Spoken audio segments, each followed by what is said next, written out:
আমরা এখান থেকে গাড়ি নিয়ে যাওয়া নিয়েছি, দেখছি যে লোকজন, তারপরে ওইটা দেখি যে 5টা লাশ পড়ে রয়েছে। এই লোক 5জন সিনেমার মতো কোনো বাউ নাই, আমরা এই এলাকার না।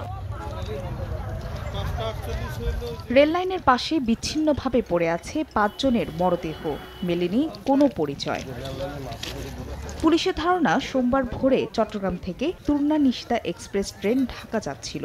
নরসিংদীর রায়পুরার মেথিকান্দা স্টেশন থেকে 5 কিলোমিটার দূরে খাকচক এলাকায় পৌঁছালে 5 যাত্রী ট্রেন থেকে লাফিয়ে নামতে গিয়ে পড়ে যায়। এতে কাটা পড়ে ঘটনাস্থলেই মৃত্যু হয় তাদের। আমরা এখান থেকে গাড়ি নিয়ে যাওয়া নিয়েছি, দেখছি যে লোকজন, তারপরে ওইটা দেখি যে 5টা লাশ পড়ে রয়েছে। এই লোক 5জন সিনেমার মতো কোনো বাউ নাই, আমরা এই এলাকার না। সম্ভবত উপরে তুই পড়ছে, সাইডে পড়তো তাহলে তো নিচে গেল গইলে। খবর পেয়ে রেলওয়ে ও জেলা পুলিশ সহ সিআইডি ঘটনাস্থলে গিয়ে তদন্ত শুরু করে। নগদের কাছে সব গ্রাহকই প্রিয়, তাই তো সারা দেশে ক্যাশ আউট চার্জ সবচেয়ে কম। 3টা ট্রেন ঢাকামুখী গেছে ভৈরব থেকে।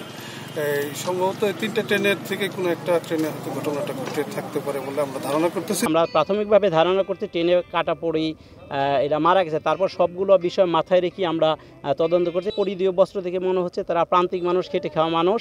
এদিকে একই উপজেলার মেথিকান্দা রেলওয়ে স্টেশন এলাকায় রেলগেট পার হবার সময় ট্রেনে কাটা পড়ে আরও এক ব্যক্তির মৃত্যু হয়। সময় সংবাদ, নরসিংদী।